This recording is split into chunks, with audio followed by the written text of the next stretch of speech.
On va parler succinctement d'Aptera. En toute honnêteté, je m'étais renseigné à l'époque combien ça pouvait valoir. Je trouve que c'est intéressant, mais je trouve que c'est un véritable gadget. Pour quelle raison?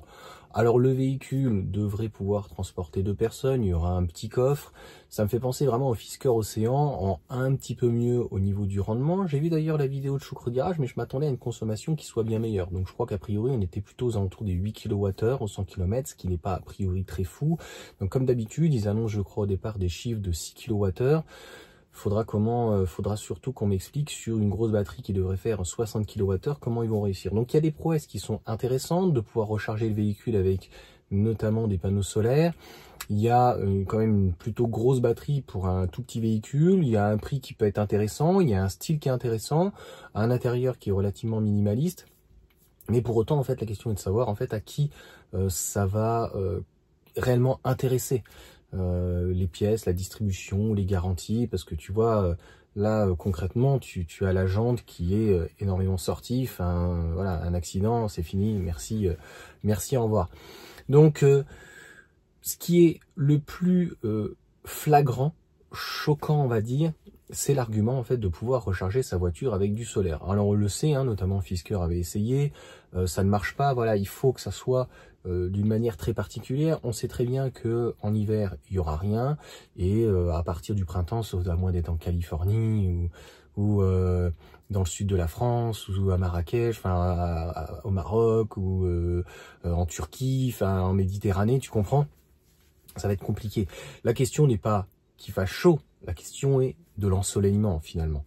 Donc plus tu vas à un endroit qui est dégueulasse, en Allemagne, en Écosse, où tu veux, ça va être un petit peu compliqué. Et puis on sait très bien que sur le photovoltaïque, il n'a pas besoin forcément que le soleil tape directement, mais le rendement est tout de suite beaucoup moins intéressant. Donc je crois qu'il parle de 60 km par jour, qui correspondra à quoi? Donc finalement récupérer 3 à 4 kWh, donc ce qui est d'ailleurs tout à fait cohérent donc par rapport au nombre de panneaux.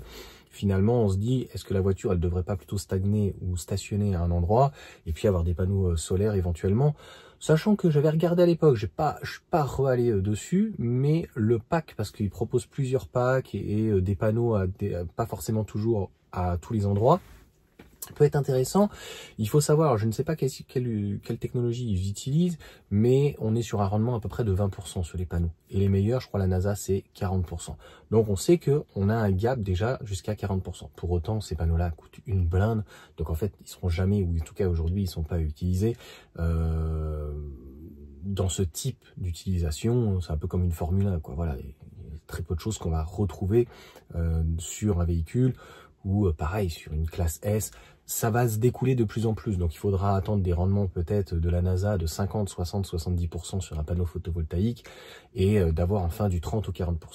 Donc ce qui permettrait, en fait, sans ça, ça ne peut pas permettre en fait d'avoir une autonomie qui serait encore plus raisonnable. Puisque au-delà de la batterie, je pense que pour ce type de petit véhicule, 40-45 kWh, oui, il suffirait largement, aux alentours des 20, 25, 30 000 euros, pourquoi pas. Mais pouvoir recharger et d'attendre de ça, je pense que ça me semble très très compliqué. Surtout voilà, si tu récupères, mettons, 3, 4, 5 kWh, bon bah par jour, t'imagines, tu as une batterie de 50 kWh, je te laisse faire le calcul. Donc on va te dire oui, mais le but c'est de décompenser. Oui, mais c'est compliqué parce que bon, si tu es à 20 ou 30% et que tu espères avoir du soleil aujourd'hui et que tu dois partir, c'est compliqué. Comme je viens de le dire, bah, quand tu te gares en sous-sol, il n'y a rien. La nuit, il n'y a rien. Quand il y a des ombrages, il n'y a rien. Si ton véhicule est mal stationné, il n'y a rien. Si tu avais l'habitude de mettre ton véhicule sous un abri, un garage où tu veux, ou soit chez toi, soit à ton travail parce que tu es dans un sous-sol ou n'importe quoi, ou en fait tu es derrière un pignon, donc en gros, ou une façade, il n'y a jamais de soleil, ou que le véhicule est mal exposé, ça fait quand même beaucoup de contraintes, je trouve. Donc en fait, il est où l'intérêt? C'est juste de la tech et c'est tout. Voilà. Donc ça fait peut-être un petit peu cher dans la mesure où à partir de 30 à 40 000 euros, bah, on a des véhicules qui sont quand même beaucoup plus intéressants. Hein. Donc on a une Model 3 ou autre. Donc c'est plus pour le fun, plus pour la technique. Dites-moi dans les commentaires qu'est-ce que vous en pensez. Dites-moi si un jour, peut-être, aujourd'hui c'est pas le cas, on arrivera à avoir du photovoltaïque qui soit peut-être sur le toit d'une manière entière. Mais je pense qu'il faudra arriver sur, au niveau crête, il faudra au moins 3 kilos. pour moi 2-3 kilos. En dessous, ça sert à rien. Bah, 2-3 kilos, c'est-à-dire que tu as 10 heures de soleil, tu vois, là, ça tape, et que tu récupères au moins 20. Et la consommation, c'est bien, mais ça fait pas forcément tout. Et je pense que, à mon sens, à ce prix-là, aux alentours des 30 000 euros, c'est là où l'attente, elle est très claire par rapport à un véhicule compact. On sait que Tesla, ils sont très très forts sur et comment utiliser des batteries donc LFP qui n'ont pas une très grande densité mais qui ont plein d'autres qualités. Un véhicule qui restera en termes de poids relativement raisonnable avec une puissance et un véhicule qui fonctionnera bien. Mais je crois le 0,60 miles, pas mal, hein. On est à 6 secondes, donc c'est un véhicule qui, je trouve ça vraiment fun.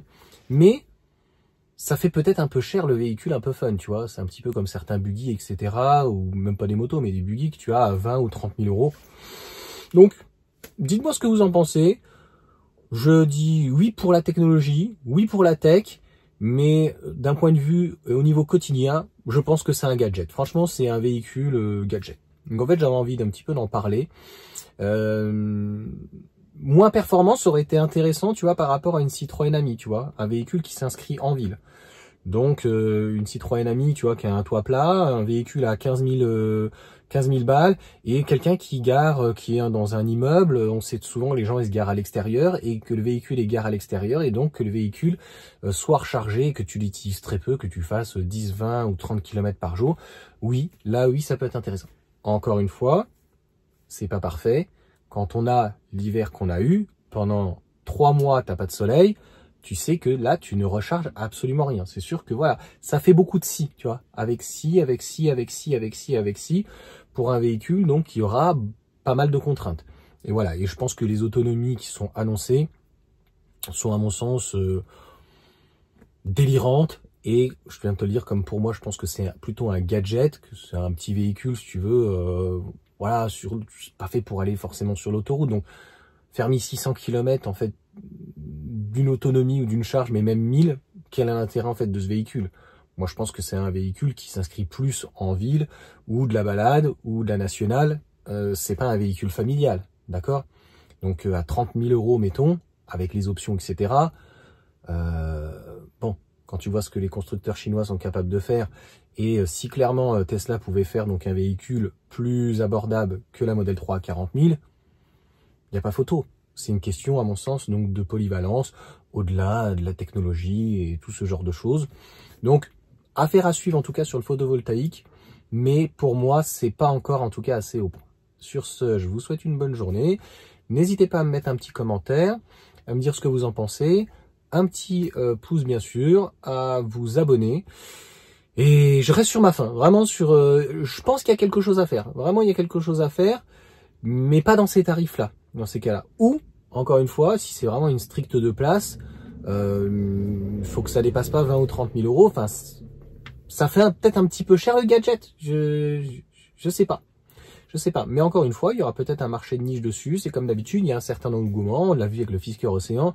Et puis, on s'est vite aperçu, moi, quand je suis allé l'essayer, que ça allait faire un flop. Donc, ça sent quand même le flop. Voilà. Donc, tout ce genre de constructeurs, en fait, qui sont financés, hein, c'est financé d'une manière publique, hein, derrière, hein, par l'État de Californie, si je ne dis pas de bêtises. Bon, voilà, c'est plus de la recherche-développement. Et on comprend le principe, mais... là, on n'est pas au point. Mais c'est intéressant. Et je trouve que c'est plus intéressant que l'induction. D'ailleurs, je ne sais pas si le véhicule, contrairement au Fisker, donc lorsqu'il roule, normalement, c'est ça, il peut recharger en même temps. C'est vrai que là, quand le jour où on aura des panneaux où on peut choper 2-3 kW crête et que le véhicule consomme 5-6 kWh et qu'on arrive, le jour où on arrive à l'équilibre et que tu es au soleil, en fait, là, tu roules free. Mais c'est utopique. Enfin, pour le moment, à mon sens, on n'y est pas. Hein. Il y a du boulot. Il y a du boulot. Il y a un boulot de malade quand même. Ou alors, il va falloir un truc pelle à tarte. Une pelle à tarte, tu vois. Même sur même Tesla l'a pas fait. Hein. Franchement, ils auraient pu le faire, tu vois. Ils font des toits. Ils font des toits en photovoltaïque. Donc, ils auraient sur un Cybertruck. Franchement, tu le gares bien plein sud, le truc, là, laisse tomber, quoi. Bon, ils le font pas, donc je pense qu'il faut se poser les bonnes questions. Si Tesla ni Elon Musk n'ont eu cette idée éventuellement du photovoltaïque, c'est que derrière, pour le moment, c'est pas rentable et qu'il n'y a pas de rendement et que c'est pas assez intéressant. Allez, ciao à tous. Et je vous le rappelle, surtout quand on regarde sa voiture dans le garage. Tu vois ce que je veux dire? C'est quand même, je trouve, contraignant. Il faut bien que ça soit exposé, il faut que ça soit au bon endroit, tu peux pas la mettre n'importe où. Donc, si tu la mets dans le garage, les toits ce photovoltaïque, il sert à rien. Allez, ciao à tous.